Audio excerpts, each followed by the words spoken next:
getting into it. So, well, tell everybody who you are. Greetings, my name is Swank. Yeah, I'm everything. God. That's I'm still, yeah. Giving us a lot to work with. Put that down. No, but so I know you got a project coming out. The Long Live Land Easy project. Yeah. Hit Factory. Yeah, okay. That's the name.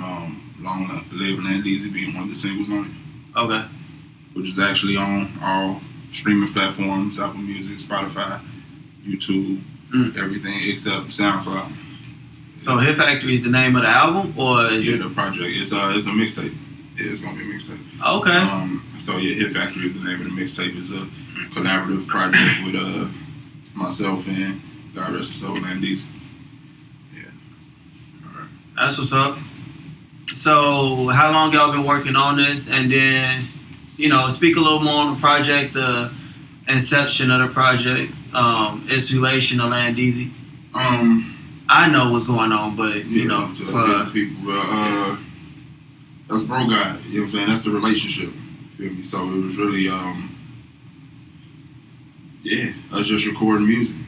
A bunch of nights in the studio, just kicking it, cooling, and just working on music. And looked up, had enough material. It's like, man, we should do a project. Okay.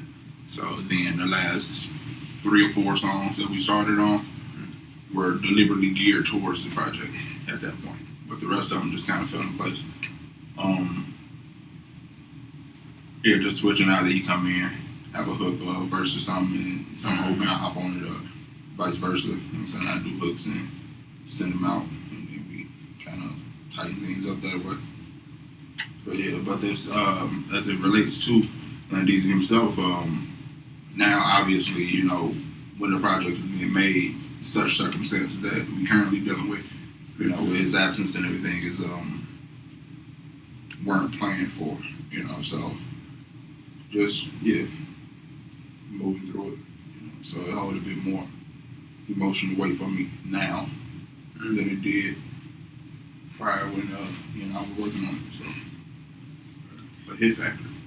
So Hit Factory's the name. See, I thought I was pretty plugged in, but yeah. So I didn't know. I thought Hit Factory was gonna be like a label or something like that, and then Long Live Landisi was gonna be just the name of the album. So yeah, So what's the hashtag immortalized in? It comes from one of the quotes in the song, "Immortalize all the real ones." Yeah, so it's through us, he will ever live on. Yeah. That's what's up. So as far as projects go, do you have any other projects on the way, or? Oh yeah, definitely. So that's for sure scheduled to come out this year. 2 more.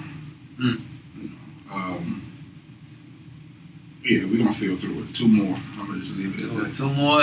2 more. We got some names, there may be more in that. So,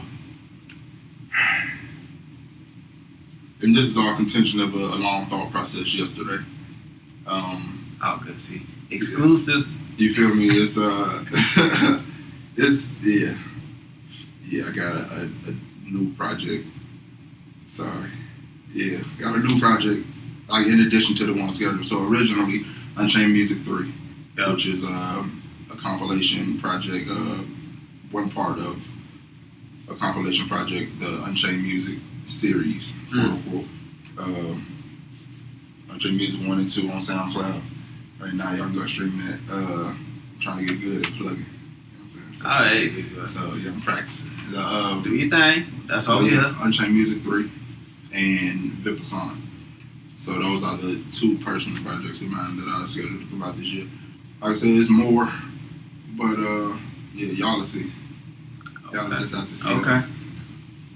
So I noticed, and this is a bit off topic, but I noticed as far as your music goes, there's, of course, with all artists, there's evolution in the music, and there begins to be a change in sound in the music. So as we go from like the March Madness series, the Homage series, that sounds like a lot more playful, I mean, you know, come on now. Come on. I mean, I know. Yeah. I mean, you the bro. But at the same time, when I first came in, I was a fan of your music anyway. So before even becoming friends with you, you know what I'm saying? Before becoming kindred with you, brethren with you, like, I'm listening to your music. Like, I'm actually listening to the March Madness series as you're dropping the videos. Like, I'm on the videos. That's how much I was in tune. Like, I really liked your music. You know what I'm saying? Then we met. Matter of fact, how did we meet? Because our stories are different. I say we met at the freestyle cipher that was at your house on Grant. Yeah. I mean, close to Grant Street. Wait, was it that though, or was it the freestyle cipher at Purdue Calumet? Oh, it was a freestyle cipher at Purdue Calumet. Then double back with one close to Grant at the house. Oh yeah, close to the house. But prior to that, bro, we went to high school, man. Right, allegedly. Yeah. Allegedly. This is documented evidence that we can pull from this. Oh no, I ain't never seen you in a class, man. But that's cool. That's good. That's you was chilling that far in the back in the cut. Not or even. did we have we had a class together? Pre-calculus, to my knowledge. We had pre-calc together? Yeah. What's that lady name? Miss was it something to eat? It wasn't Miss Tom. Who taught pre-calc? She had like a blonde hair, hella makeup. Sometimes it look alright, sometimes it's like Miss Nelson. There you go. Miss Nelson.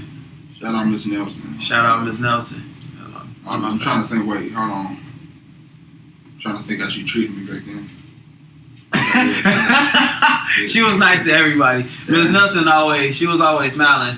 Yeah, I mean, pretty nice. Smile in your face all the time. But yeah, it's in high school, bro. But like I was saying, that's good because that's just how I be moving anyway. So you like staying in the back? I'd rather know who in the room than who know I'm in the room anyway. So I just don't like being that oblivious. It's all good. Like, oh no, it seemed like that whole section just like, man. But you gotta. I guess in school anyway, when whoever sit in the back gonna have a different view of everything. You know what I'm saying? You sit towards the front. Always. You're not finna be turning around unless you're not paying attention or something. You know what I'm saying? And your little clique of guys sit in like the little corner area. You know what I'm saying? So y'all, yeah, you was tuned all the way in. I know my surroundings, dog. Yeah. I just like to know my surroundings. Yeesh. So yeah. Cause it was definitely everybody in the corner right by the door. So when the bell rang, you know what I'm saying, I'm the first one out. Yeah. Dang near end up staying the latest. Yeah. You gotta pay attention to. Alright, so anyway,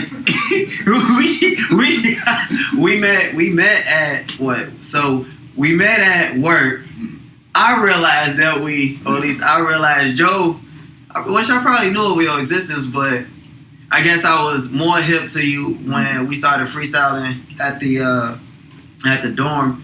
And you was pretty much going off. I mean, I don't even know how long that was. How long was that we was in the... You mean ago or that we were No, that we was inside the session. It was about it's 7-8 years ago. Yeah, it's always hours. Yeah. So like that, especially you talking about 7-8 years ago, definitely 3 hours at the minimum. You know what I'm saying? So you was used to ciphering even before then for that amount of time? Or? Yeah, like so I'm an MC. Like, I love rap. Like, you feel me? Like so. Yeah, ciphering is just to me just a large part of that. Just a large part of hip hop. Period. You know, it's guys that do music and like they solely write. You know, I respect that 100%. There's guys that can't necessarily write well, but they freestyle great. You know what I'm saying? Respect that too. I just so happen to be good at both. Okay, so I noticed because this is a debate here. I noticed that you spoke of writing and freestyling as two separate things. You didn't, because a lot of people consider a freestyle off the dome straight, like hip hop purists. And I guess I lean more towards the purist mindset of that.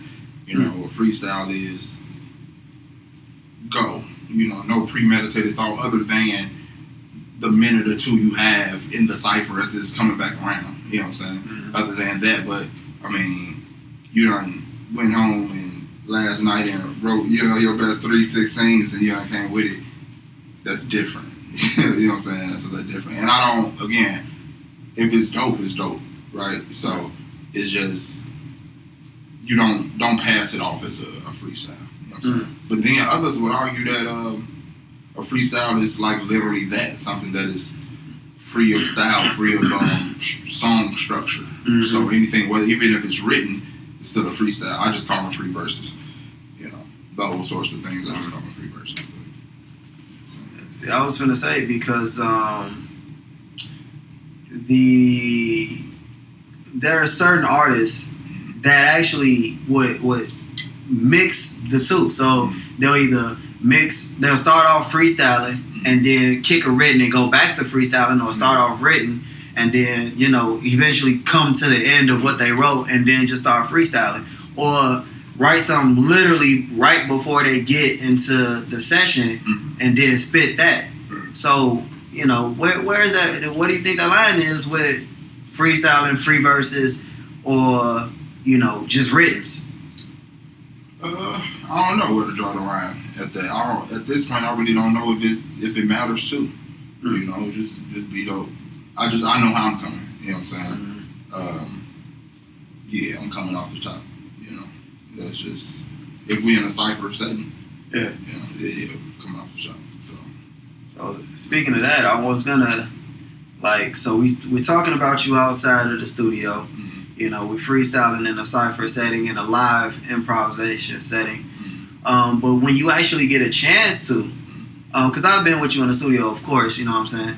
But I want you to give them a little more insight onto your process. So when you are in the studio, I know a lot of people like to be in the studio by themselves, candles lit, look like an oasis, or look like they finna do a seance or something like that. You know what I'm saying? And some people like it where it's, bottles all around, people having fun, almost like they sitting in the middle of Starbucks or something like that, or they're at a party.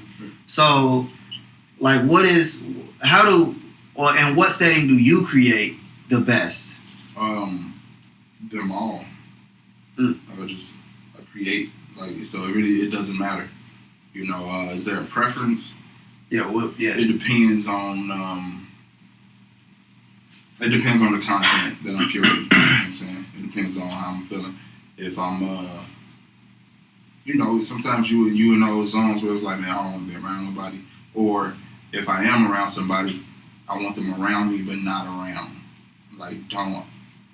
I just need to know that you're here from the fact that I feel that you're here and that I see that you're here. I don't want to hear that you're here. You know what I'm saying? Not a lot of talking, not a lot of, don't distract me. You know what I'm saying? So, that type of thing. But then don't be, and it may be asking for a bit much, but yeah, it's just kind of something that I end up noticing about myself. Be there, but, still be interactive. You know what I'm saying? So don't be there and then kind of be off doing something else. You know what I'm saying? Still be part of the experience, quote unquote. So because depending on the song that I write that night may be contingent of, or it may be influenced by a conversation I had with said person that's in the studio with me. You know what I'm saying? It may be, I may have thought of just subject matter or experience something that day. So it's really no rule to that side of things. But as it pertains to that person actually being there, that usually is somebody that I'm obviously cool enough with to be like, hey, come through. You know what I'm saying? That I don't mind being around me in that way. So, and it may actually pertain to that person. You feel me? And so that's just kind of me using my gift, so to speak, as to continue to fulfill my purpose. You know what I'm saying? Which is I'm a helper. I'm a problem solver. I'm the listening ear and the shoulder to lean on for a lot of people. So, people aren't necessarily void. You know, my mind is not, or heart is not void of those people when I'm creating. You know, because like I said, it's a particular emotion, a certain subject matter, and emotion is always tied into it some level of way. If I were that person, like, hey, come through, you know. But don't tell them like, hey, the song damn near about what you was going through. You know what I'm saying? Because I don't want to make it. I don't want to make it an intervention. You know what I'm saying? Unless they want it to be that, then we can talk. But other than that, come through. Yeah, they pull up. Yeah. So let's backtrack a little bit, you know, because we talked about, you know, how you create currently and everything like that. We talked about as far as, you know, how we met and the very mysterious, elusive, you know what I'm saying, elusive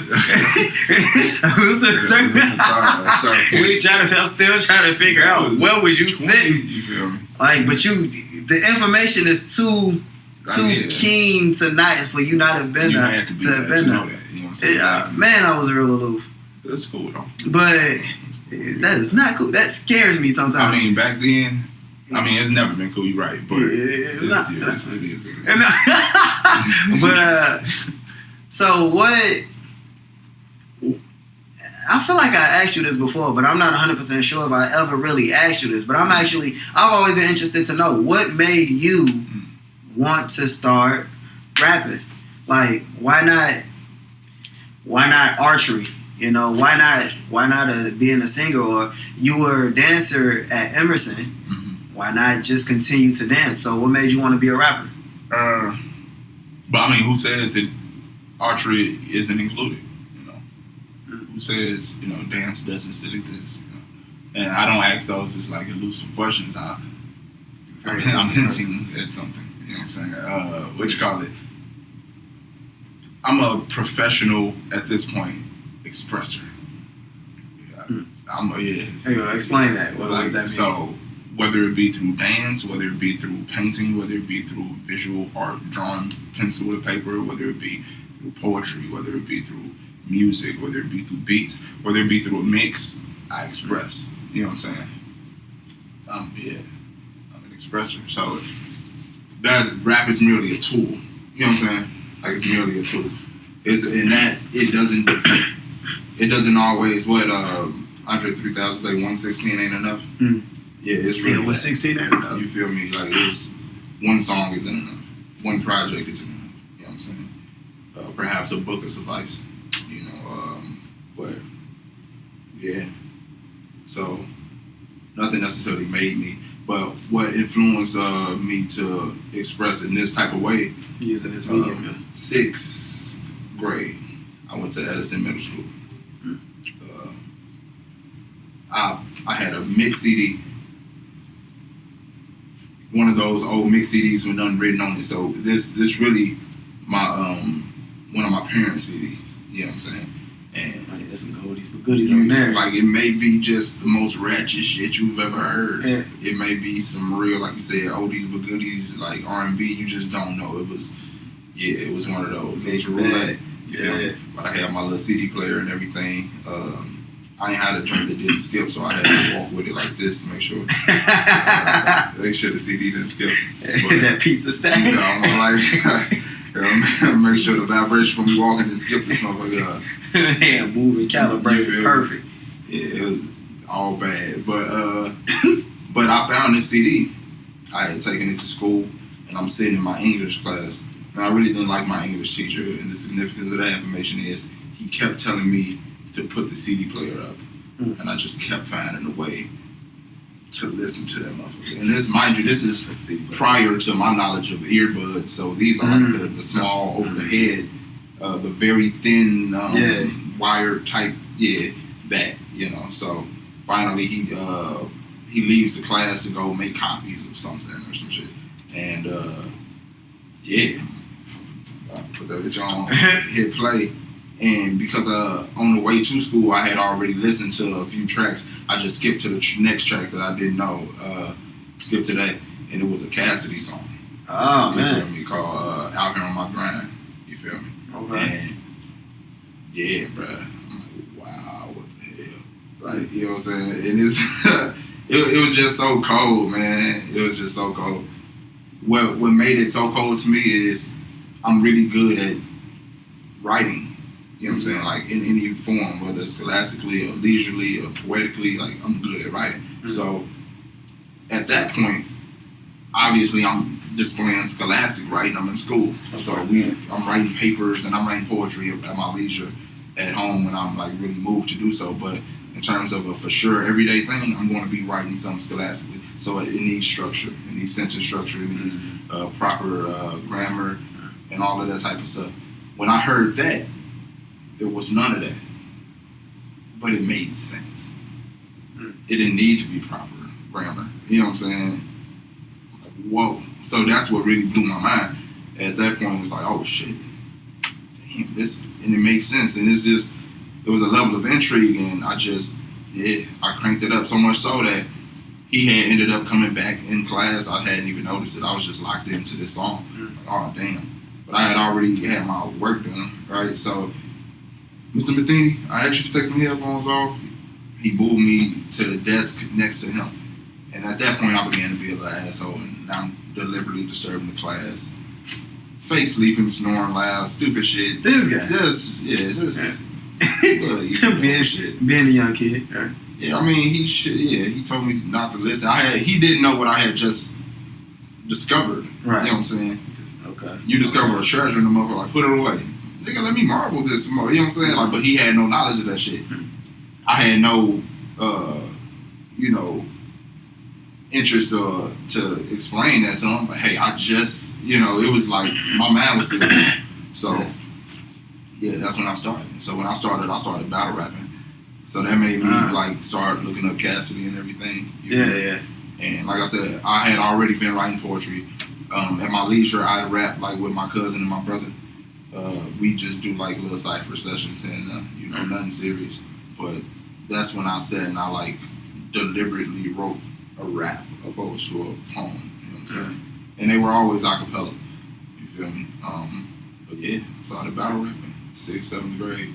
Then 7th grade, mid 7th grade, transferred to Emerson, which I actually got accepted in as an art major first. Like painting art or? Yeah, painting, drawing, yeah. So I looked at my portfolio of all the drawings I had done up until that point. And and then I feel like during that audition process, I think they had you draw stuff. This is so long ago. Yeah. But I think they had you draw stuff there at the audition as well. You know what I'm saying? That's interesting. So, yeah. But then like I said, went to Emerson 7th grade. Mid 7th grade, changed my major from art to dance. You know So again, it's expression. It's just I've always been expressing through some medium. But to backtrack a little bit more, when you mentioned like why not stick with dance, I get to say what it is. I'm a pretty direct guy, so I'm not gonna do a lot of beating around the bush and talking. Like I'm gonna tell you exactly how it is. You know what I'm saying? Yeah, dance is so interpretive. You know what I'm saying? It's so subjective to just interpretation of whomever it is, unless you explain it to them. You're talking about 5,000 people watching you dance. Everybody could, if we break it into groups, four groups can get different meanings. You know what I'm saying? And it's the same with music, actually. You know what I'm saying? Even when you say something, but at least at that point I know, hey, this is what I said, So it gives me a bit more accountability and I get to be a bit more clear with it. So, yeah. That's what's up. Man, it's... Because I know that, so... When kids are in the class, a lot of people think that the class clown is just that, the class clown. Yeah. So if I was in the class, I'm the studious kid sitting in the front row. I'm trying to lock in onto the lesson, and take in that knowledge, while there were people in the back of the class who may not have been as interested. But we find that sometimes those kids are viewed as failures or not smart or something, something like that, even though they may be the smartest in the class. And then I noticed that when you were talking, you said that you were listening to the music, but you had already finished your work. But your English teacher, probably not necessarily knowing that you already finished your work, probably viewed you as a bad student. And on top of that, you did have to. He was gonna do it. But I mean, that was a result of his action. Had he chose differently, it could have been better. So, do you feel like do you feel like you're constantly misunderstood, especially like while growing up? Do you feel like you've been misunderstood? For sure. As far as your level of intelligence and your maybe playful nature or something like that? Oh yeah, for sure. Yeah, I guess I ain't for everybody. I stand on that. I ain't for everybody, man. And that's musically. That's just in life, period. And who would want to be, really? Like you know what I'm saying? It's one thing to receive respect and everything. It's another to you got to pay attention to who this respect is coming from. At least I do. The person that I don't respect for whatever reason, respecting me. I could just be the influence. You know what I'm saying? I was gonna say, so what if that person is respected by everybody else? You feel me? I mean that. So, like you know what I'm saying? Like that gives them an end, and that applies to me too. So that that gives you an end. That's hey, this is a really respected guy, and it makes you wonder why. So now you can possibly have a conversation. You can dig deeper, but. Like my first impression for you is not my first impression to somebody else. You know what I'm saying? So, I ain't for everybody. But when it is that way, we're friends. If you were to bring somebody around that I didn't necessarily take a fondness to, I'm not gonna be disrespectful. I respect you too much. You know what I'm saying? So still be cordial, and there's a bunch of people that like me that I'm not necessarily the fondest of, you know what I'm saying, the most fond of. So it'd be like that, It'd be like that. But what you was mentioning, me being misunderstood, yeah, it's often that. But I'm a very simple man. Like so simple it's complex. You know what I'm saying? Nah, you gotta go. It's not like it's night or day. It's like should have get off the pot.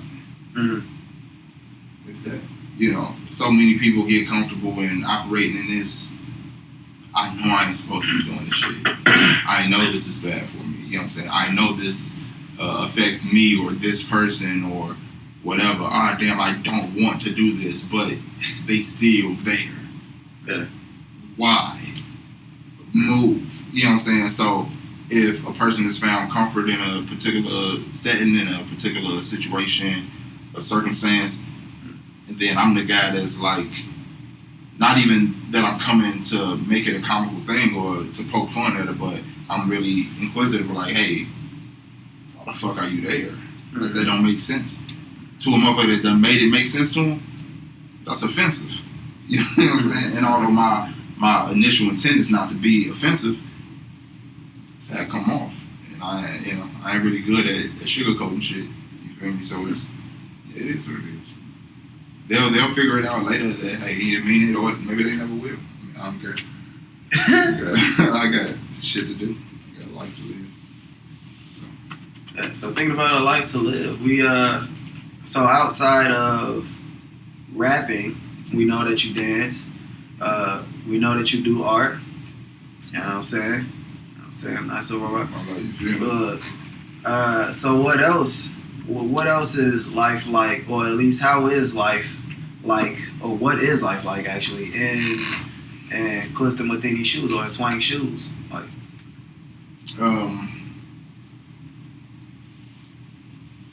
shit, I don't know. Specify what you mean exactly. I mean, in terms of what is a day? What does a normal day look like? Long. Like I'm a father of two. Okay. So yeah, just children. Yeah, parenthood and music. Parenthood and music. The rest is really gets played by ear. I still have a social life, considering, you know what I'm saying, in terms of, friends, even yourself, y'all put up to the studio, they with me, so, like, I'm never not working, If I'm not around my kids, I'm probably working, you know what I'm saying? When I'm around my kids, I'm parenting and working, you know what I'm saying? And working being the music part of the things. So that's really what my days consist of, man. Being in that studio and being in my children's face and lives, possibly irritating the hell out of them with my rules and all of that. We want to be free. And they are, to compared to how I was raised. I was just gonna say, to a parent's extent. To a parent's extent, yeah, they super free, but if they feel otherwise, I don't know. But that's really what my day consists of. Sometimes I get calls to, attend events, or go out and do stuff, and nowadays I try to make it a thing to actually do that, considering the last 5-6 years I spent a lot of that time in the studio. So you just need it, you just need it. I needed it. To get out more, you mean, as far as shows and stuff? Yeah. Well, I mean, like attending shows, but just kind of being around people, quote unquote. You know what I'm saying? Mind you, within this time span, I had a relationship as well. And while music was some level of an escape, some level of work, it started to become a burden. You know what I'm saying?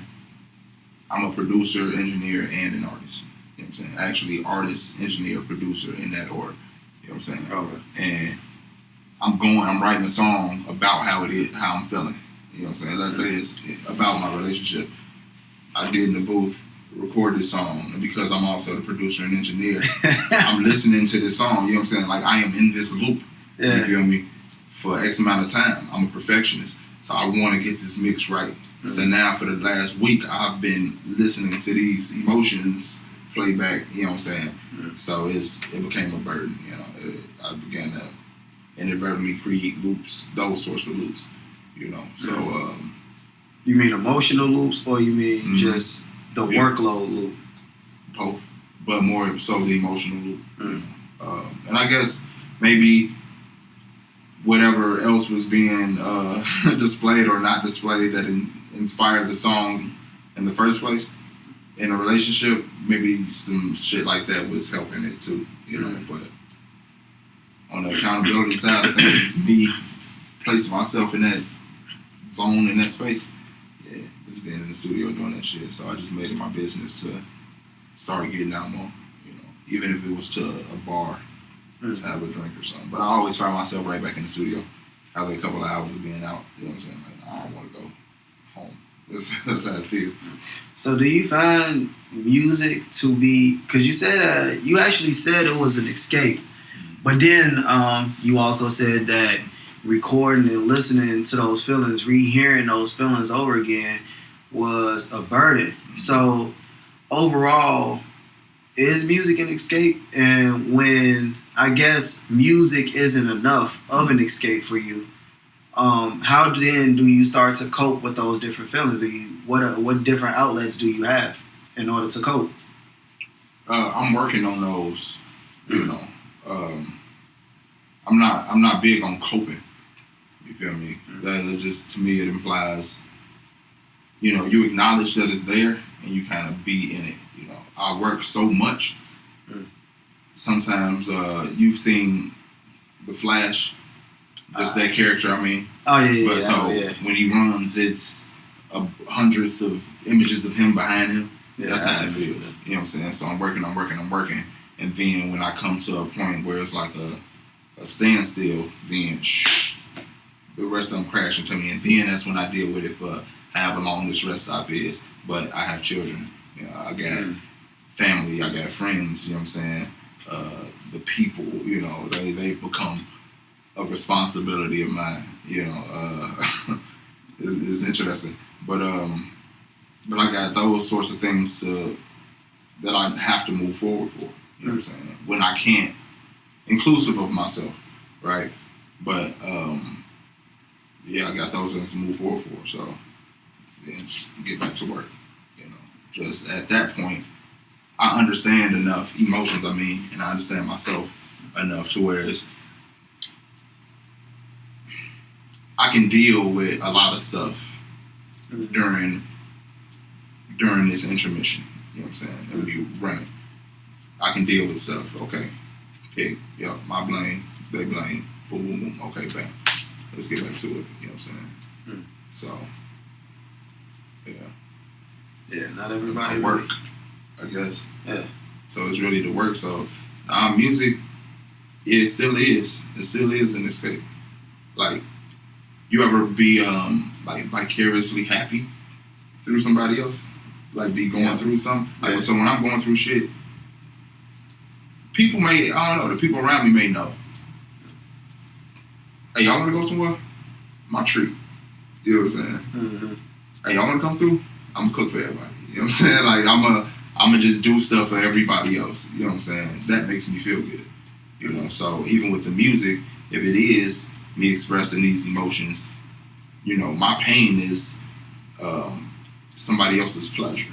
Mm-hmm. You feel me? Yeah. And as an artist, you know, I have to make do with that. I can't be so in my feelings where it's like, oh damn, but you're not resonating with me, you're not crying with me, but you turning up to my sad song. You know what I'm saying? to something that I felt this sort of way about. You know, I'm not so attached to it in that way. So I guess I'm happy vicariously through the people that listen and, you know, the types of responses that I get, which are positive. You know, so. I mean, there are a lot of people that, and myself included, whose like happiness and lives. You what was that? The eyes, I was trying to see how melody it was. That was a lot of shake though, bro. What you say? So this girl got ridges, and so from this angle, from this angle, I couldn't tell how much water I had. So I was looking at the stuff that was moving, like, okay, this is. I could have held it higher or something. This guy misunderstood. I said it'd be like that. I said no, but like there's a lot of people, myself included, whose lives have been bettered, saved, or changed by music. Yeah. You know what I'm saying?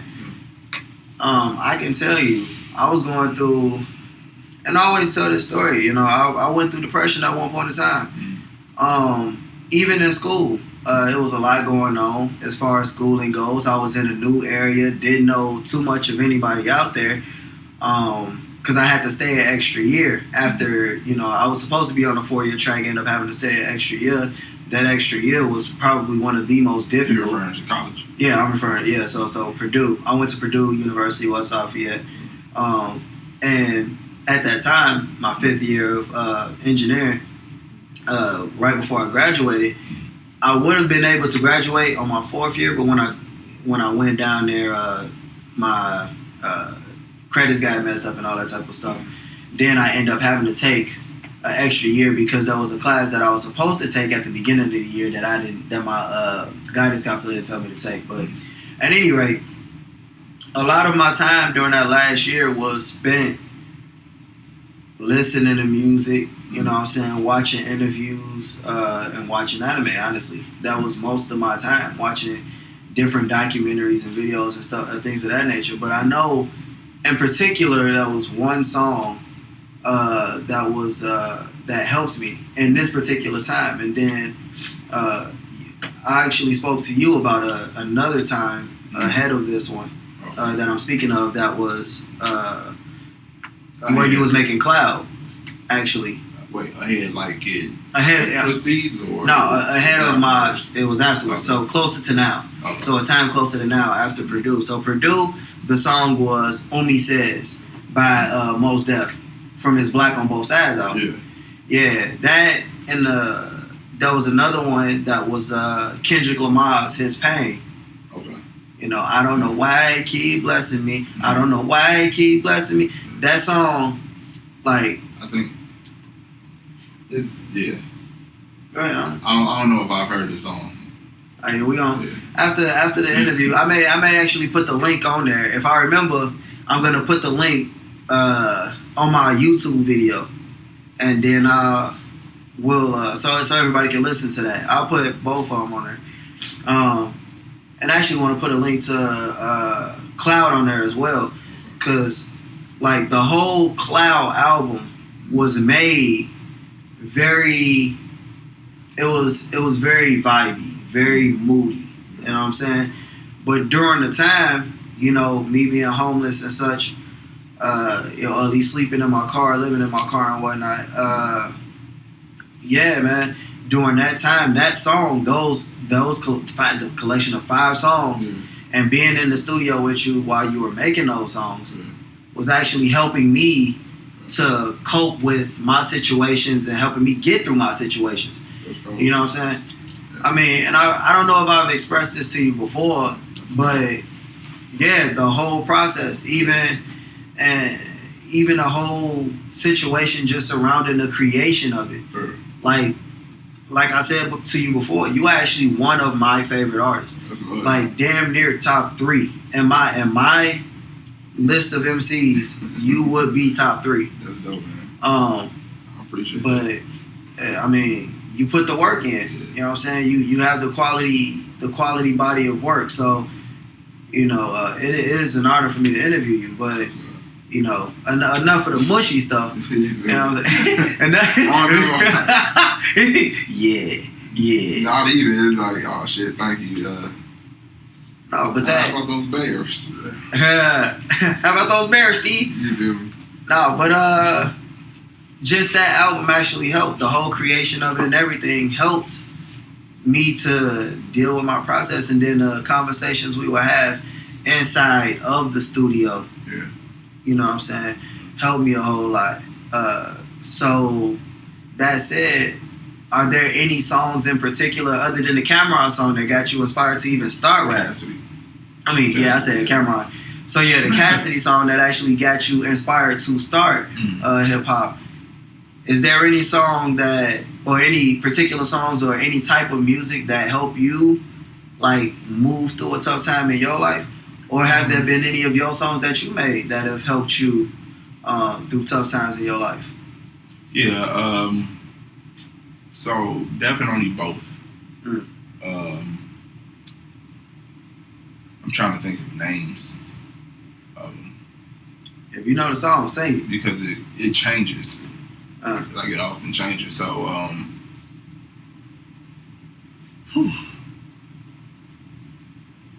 like I'm a old school R&B type guy. Okay. You feel me? So if I'm riding late, you feel me? You funny. if I'm going through something and I'm on a late night drive, I probably got like Isley Brothers or whatchamacallit, I almost call him Ronald Isley. Yeah. And he's part of that, you know what I'm saying? The other group that I'm thinking about.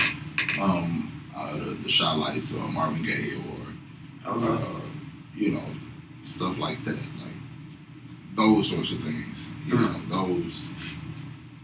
those songs are very impactful, like they full of emotion.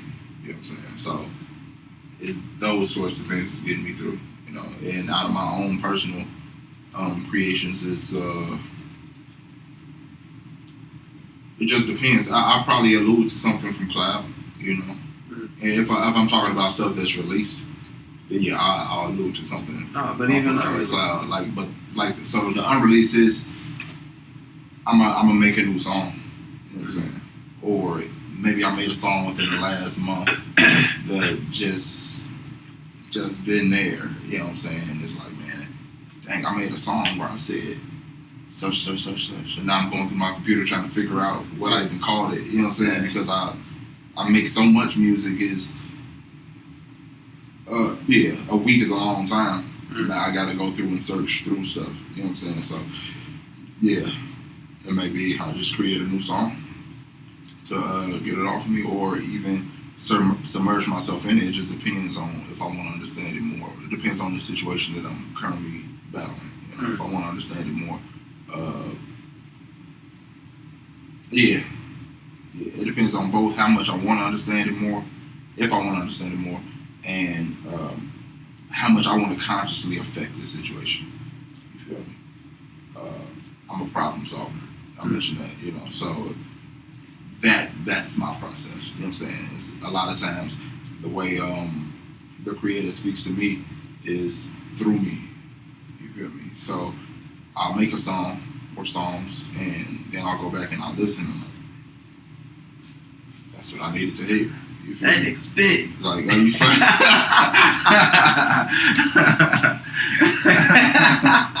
That nigga's big. Yeah. Go what you call it, but like, basically, yeah. You know what I'm saying? Like, oh damn, like I needed to hear that. Yeah. Turn it off. Talk to the creator. You know what I'm saying? Like, so it's those are the types of things I do, or the types of music that I allude to when going through something. Or I don't know, I may just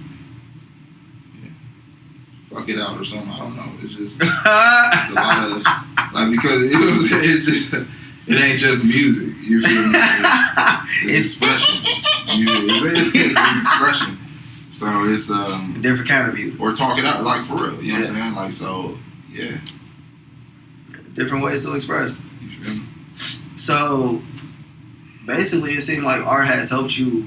You know what I'm saying? Cope with, or even deal with. I would say, not even cope with, but deal with different issues in your life. And I think that's pretty much. I think that's pretty much for everybody. Like I think everybody, even those who don't have necessarily a talent per se, has some way of dealing with stress. You know what I'm saying? How important do you feel like things like therapy is, or talking to a therapist for helping people to come out of problems? Like, it's important. It's important, and I don't want to specify to solely a therapist. But yeah, talking to somebody, and not just anybody, right? But not just when I say not just anybody, I'm not like alluding to like strangers. Mm-hmm. I mean, I'm around a person that's with me in this hardship. We share the same mindset, the same perspective on this. Yeah. I'm gonna go to this person for ways to get out of this and be both in it. that makes no sense. You know what I'm saying? But a lot of times that's what people end up doing, because like I guess they aren't present enough, or they don't understand that, hey, I'm going to talk to somebody. They thinking about it solely off the comfort. I'm comfortable speaking to this person. Yeah. This, you know what I'm saying? This person is not going to judge me, and it's a very thin line between judging and telling a motherfucker what's up, and when they on bullshit and when they in the wrong. Mm-hmm. And a lot of times when you, again, this is a person that done found comfort in something. Yeah. His Swank come with his logic. You know what I'm saying? Why? His logic. Why? You feel me? Why is it that? It's offensive at that point. I'm being offensive at that point. So it's very important to talk to somebody, therapists included. You need that. Yeah, I was thinking when you said you came with your logic, I'm like, for some reason I pictured in my head you coming with a computer with Logic Pro X. Why you making beats while I'm crying? What? You inspired me. Type shit. What? Literally, you feel like you're platinum record. You feel me? He said, yeah, this beat gonna sell a whole lot. Can you do that crowd over one more time? And action. This nigga. My pain! Oh my gosh, it hurts. Oh yeah, man. It's very important. Well, very important. Alright, I gotta switch the subjects. Kind of on the same thing, but I remember you had a project with Ace. The Fake Woke Project, the podcast. Yeah, the podcast. Shout out Ace. Shout out Pound Mob. Yeah, Fake Woke. If you have not tuned in to Fake Woke. That is also on all platforms, inclusive of Anchor. So it's a podcast. It's really Ace's podcast, and he's been kind enough to allow me to co-host and coexist with him on it.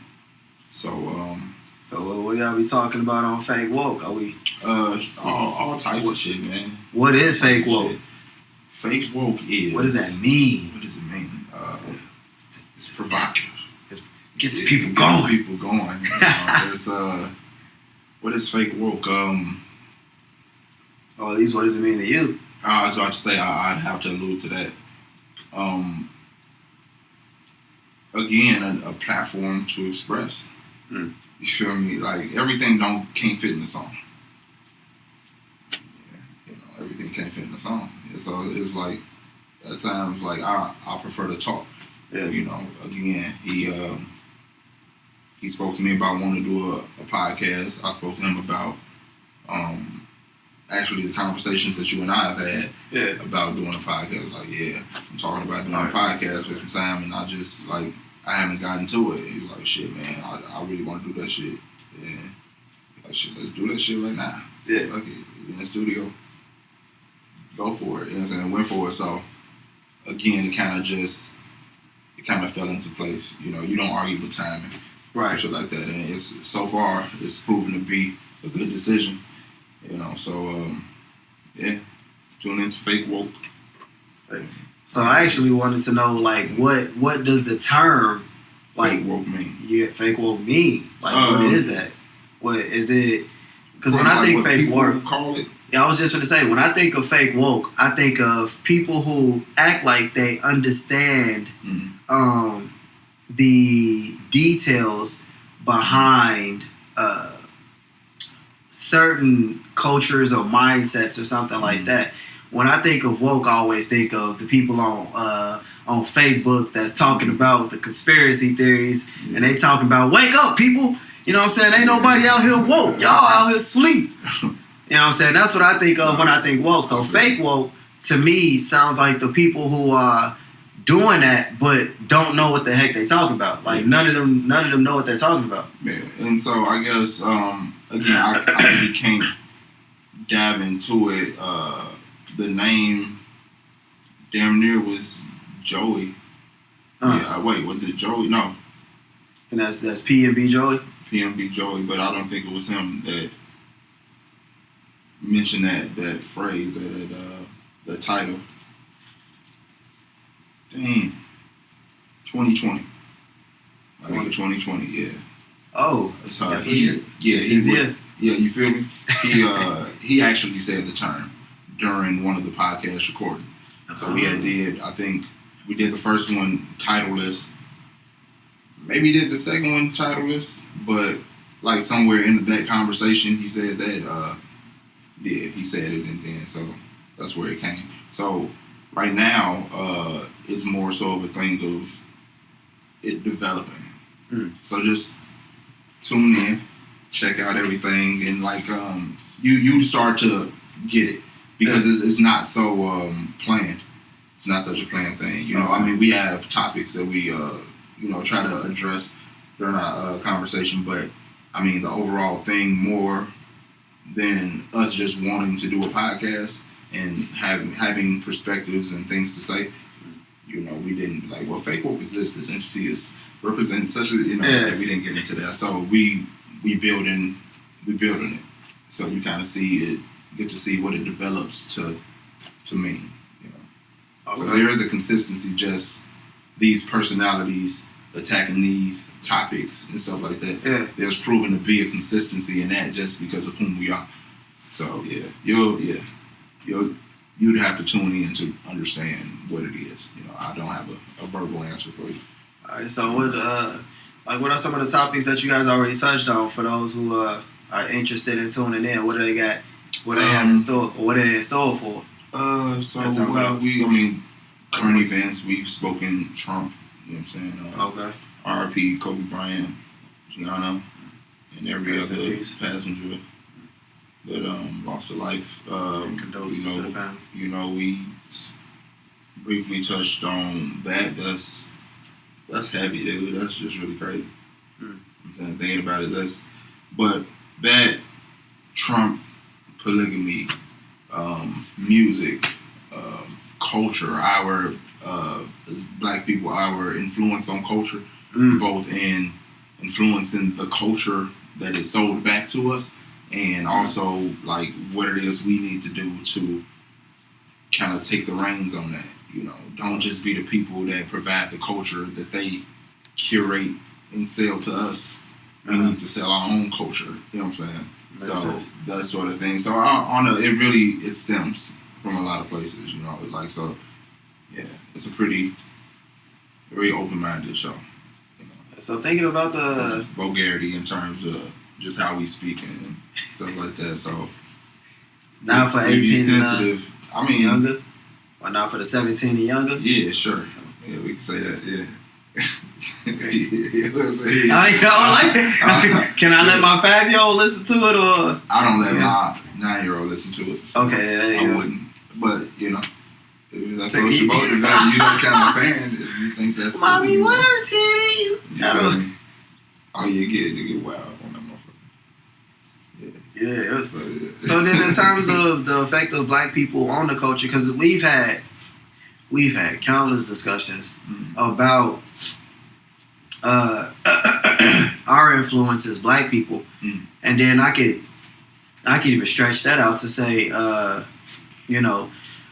Jamaican culture, African culture, and Latino culture. You know, and speak on their effects on the music, but just in particular, how do you feel, or what do you feel like the effect? What do you feel like is the effect that we have on culture, as it regards to hip hop for now, or even culture as a whole? Yeah, even culture as a whole. Because we are hip hop. You feel me? Yeah. So to answer what effects we have on it is like, I don't know, to me at least, it just makes it seem like it's something else that we influence. You know, kind of like, okay, I've taken this already existing thing and I've done this with it, quote unquote. So musically, maybe, right? A sampling is like the base of is at the base of hip hop production. And so perhaps in that mindset of things, but how we've influenced it has been, man, it's been in so many ways. Hip hop is supposed to teach, supposed to entertain. I'm big on those two things, you know. So I think you can listen to a song, hear something that you've never heard before, whether it be a phrase, whether it be a word, whether even subject matter, you know what I'm saying, perspective, whatever the case may be, and that influence you to go look it up. You know what I'm saying? That's hip hop. Nowadays, what's going on nowadays isn't necessarily hip hop to me.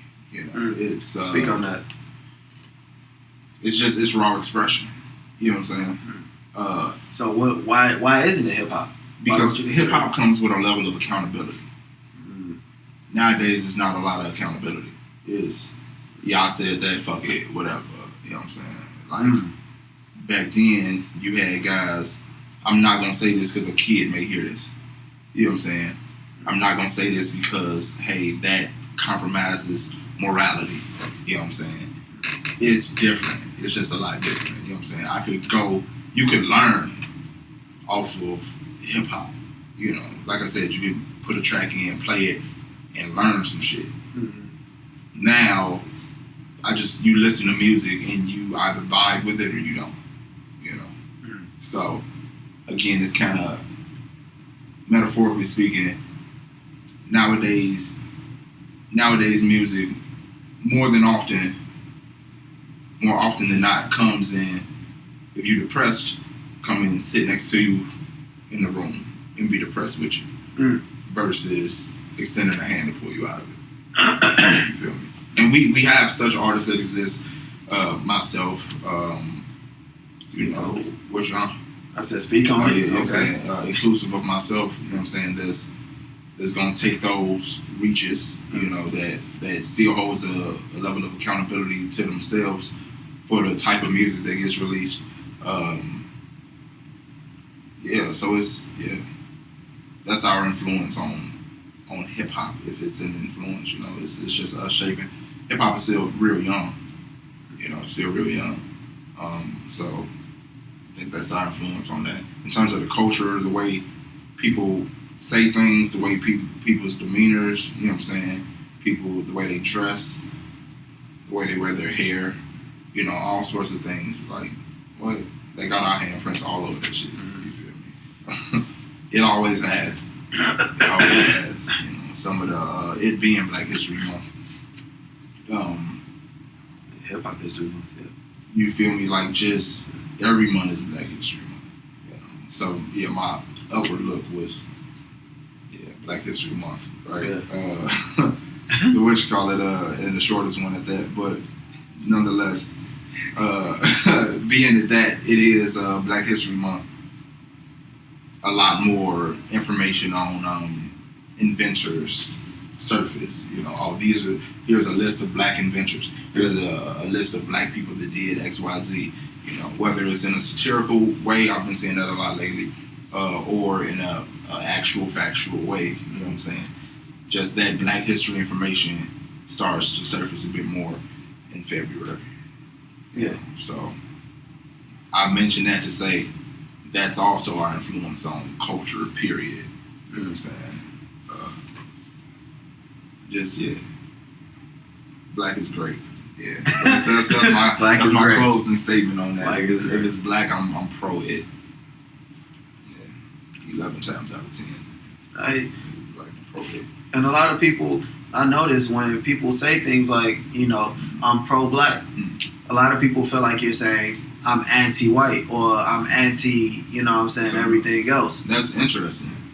Because even if I walk up to somebody, or not even walk up to somebody, but I'm having a conversation, and they ask, and I'll say I'm pro-Black, you heard nothing but I'm pro-Black. You didn't hear that I was anti-anything.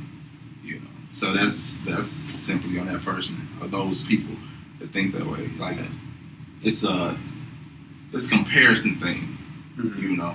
And this is actually why I chose not to go down the battle rap vein of things. It's a comparison thing often. I don't proclaim to be the best. I don't do any of those. Like, I am whom I am. You know what I'm saying? And that's displayed when I do what I do. You know what I'm saying? People don't understand things unless they weigh it against something else. You feel me? Yeah. So much so, you can, if it's a piece of music that is just like what they call left field, you know what I'm saying, just so different, it doesn't necessarily sound like anything else. At a point, people pretty much probably aren't going to take to it too much, you know what I'm saying? Being that it doesn't remind me of anything. You know what I'm saying? So that's just how people are, you know. But yeah, me saying I'm pro-Black is, you heard exactly what you hear. Pro-Black, you know. To assume that I'm anti-something else without asking me, crazy.